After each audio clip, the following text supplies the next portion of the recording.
अच्छा जी, आज हम सीखेंगे कि इजी पैसा से बैंक के अंदर किस तरह से पेमेंट ट्रांसफ़र कर सकते हैं।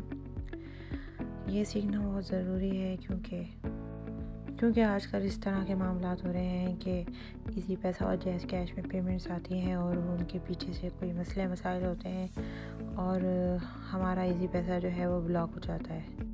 अगर इजी पैसा से बैंक में आप पेमेंट ट्रांसफ़र करते हैं तो अगर बैंक में किसी पेमेंट का मसला बनता है तो आपका अकाउंट लॉगिन रहता है, आप बैंक में जाके बात कर सकते हैं और भी आपके बैंक वाले मसाइल बहुत जल्दी हल हो जाते हैं। लेकिन इजी पैसा और जैज़ कैश अगर ब्लॉक होता है तो वो अकाउंट लॉगिन ही नहीं होता।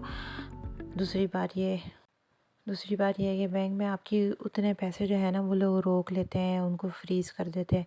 लेकिन यहाँ पे जो है वो आपके सारे के सारे पैसे जो हैं वो समझो नज़र ही नहीं आते, आप इस्तेमाल ही नहीं कर सकते। तो जैसा कि आपको नज़र आ रहा है, हम इजी पैसा खोलेंगे तो सामने हमारे जो है वो सेंड मनी का ऑप्शन नज़र आ रहा होगा, ठीक है।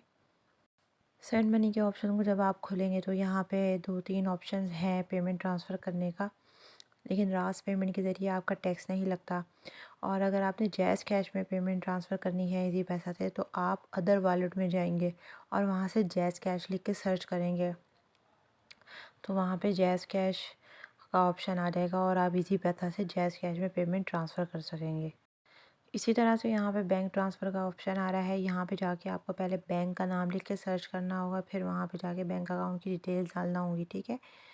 लेकिन मैं आपको सिंपल तरीका बता रही हूँ, सेंड मनी आपने ओपन करना है और यहाँ पर लास्ट वाले ऑप्शन को क्लिक करना है और वहाँ पर जाना है। जैसा कि स्क्रीन पर नज़र आ रहा है कि जब हमने रास का ऑप्शन खोला है तो वहाँ पे रास आईडी का ऑप्शन भी है, आईबीएन है, यहाँ पे भी अकाउंट नंबर का ऑप्शन है। तो यहाँ पे सिंपली आपने ऊपर से आईबीएन के ऊपर जो है वो ग्रीन कलर करना है, आईबीएन का ऑप्शन खोलना है और फिर उसके बाद आईबीएन नंबर एंटर करना है। आईबीएन नंबर ऐड करते ही साथ जो है ये जो नीचे का जो बटन है जिसके ऊपर लिखा हुआ है, मैंने ग्रीन एरो किया हुआ है, ये हरे रंग का हो जाएगा। वहाँ से आपने जाके इसको नेक्स्ट कर लेना है। इसके बाद जो है आपके पास आ जाएगा कि कितने पैसे आपने भेजने हैं यहाँ पे, ठीक है। आपने जो भी अमाउंट सेंड करनी है वो यहाँ पे अमाउंट आप लिख लेंगे और ऊपर आपको अकाउंट होल्डर मतलब कि जिसके अकाउंट में आपने पैसे भेजने हैं उसका नाम, बैंक अकाउंट का नाम और उसके साथ साथ आईबीएन नंबर आपको ऊपर कॉर्नर में शो होगा। उसके बाद जो है हमारे पास जो है रसीद आएगी, ठीक है। यहाँ पे क्योंकि मैंने एडिटिंग की हुई है तो जिसको हमने पेमेंट भेजनी है उसका नाम, उसका बैंक अकाउंट नंबर, उसका आईबीएन नंबर नीचे शो होगा और सबसे ऊपर अमाउंट शो होगा। अच्छा, आपने करना क्या है कि आपने ये वाला स्क्रीनशॉट आगे नहीं देना प्रूफ के तौर पे। उसकी वजह ये है क्योंकि आप अगर ये वाला स्क्रीनशॉट आप आके देते हैं तो इसके अंदर फर्दर डिटेल्स नहीं आ रही होती, मतलब कि टीआईडी नंबर वगैरह नहीं आ रहा होता, ठीक है।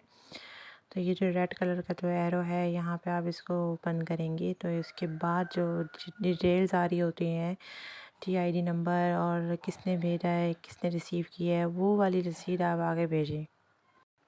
क्योंकि अक्सर औक़ात जो होता है वो पेमेंट का मसला बन जाता है, कभी आके पेमेंट नहीं जाती है या पेमेंट जिसको आपने पैसे भेजे होते हैं ना ही उसके पास पेमेंट गई होती है और ना ही आपके पास रिटर्न आई होती है। तो इस सूरत में अब जब हम आगे देखेंगे तो यहाँ पे हमें देखें इस रसीद के अंदर टीआईडी नंबर नज़र आ रहा है, टाइम, डेट और सब कुछ नज़र आ रहा है। अगर ऐसा कभी इशू हो जाता है तो हम लोग कॉल सेंटर फ़ोन करके टीआईडी नंबर बताते हैं और अपनी कंप्लेन जो है वो रजिस्टर करवा सकते हैं, ठीक है।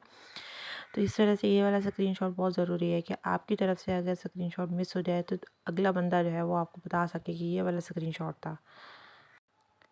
यहाँ पे मैंने अगेन सारी चीज़ें जो हैं वो ख़ुद से एडिट करके लिखी हुई हैं क्योंकि मुझे वीडियो बनानी थी। अच्छा जी, अब वक्त हुआ जाता है कि अगर आप मेरे चैनल पे न्यू हैं तो मेरे चैनल को सब्सक्राइब, लाइक और मेरी वीडियो को शेयर करना नहीं भूलिएगा उन लोगों के साथ जिनको नहीं पता कि किस तरीके से इसी पैसा से बैंक में पेमेंट ट्रांसफ़र की जाती है। ये आपकी तरफ से प्यार है, अखलाक है और इससे मुझे मोटिवेशन मिलेगी कि मैं नेक्स्ट इसी तरह की वीडियोज़ आप लोगों के लिए बनाती रहूँ। Thank you so much.